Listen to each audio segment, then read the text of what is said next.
Welcome back to Northern Michigan. We're here for our final segment of the season. Justin Morgan from Morgan Composting joining me. It's the end of the season, Justin. We're here. We made it. Yes. Harvest season. Great food last week. We had the potatoes, the tomatoes, the peppers, the green beans. It's great. It was fantastic. It was. Now we're thinking big scale. So we were small scale. What's the big scale? What's going on for farmers this time of year? Big scale. So yeah, that's Morgan Composting. You know, people don't realize 70% of our business is large agriculture. Really? So we cover over 300,000 acres of ground in Michigan. We have 7 different sites in Michigan that we operate out of. And what you guys did here is exactly what farmers do. You guys are gonna make this into a beautiful location. I think it's great. So what farmers will do is go and they'll pull a soil sample. Okay. The good, the bad, and the ugly, whatever that field's doing. They'll bring us that sample in and then we'll send it out to a third-party lab.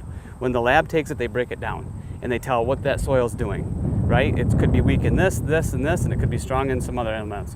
When we get that information back, we have agronomists that will break that down for the farmer.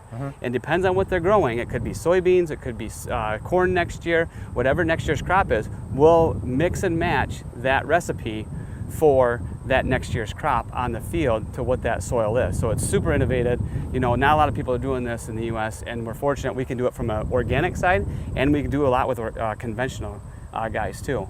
So it's really interesting how we can tweak and then start managing for next year. After the crop is off, we can come in with our blend and put it on there. So we're steps ahead for next spring. So here at Nambot Farm, we're already ahead of schedule. You guys are doing great, yep. And because you guys didn't have a crop here, typically like a normal farm, we have corn or soybean. Right. They would either pull it now and get that information because it takes a little bit for us to get that soil sample back.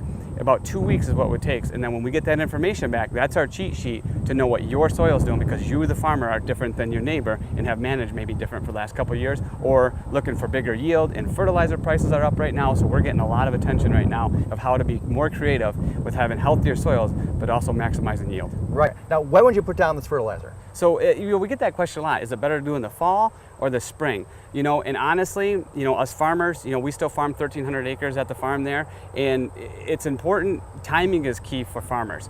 You know, there's not ever enough time in the day. We're working all the time. So if the fall allows us to get this spread, I always tell guys, spread it in the fall. Some theory is you're going to have that thatch left in that soil, so that needs to be broke down. So if you get that biological in there, start breaking that down, that can be more available for the spring. But if we get a wet fall, then we may have to look at spring too. So really, if you got the time to do it and you can get it applied, we just want to be ahead of the game as much as possible as a farmer. All right, and similar to what we did already in the beds, we close things down, put down fertilizer, and it's good for the winter, right? It'd be the same thing, yep. And then we get a lot of corn stubble and the soybean leaves and stuff like that. All that stuff, we want to break that down so it's available for nutrient for our next year's crop so we can maximize yield. Awesome. And no doubt about it, Justin, we've had a great season here at 910 News, looking at the garden, fantastic, can't beat it. And of course, next year, hoping for another great season as well. We'll see you then.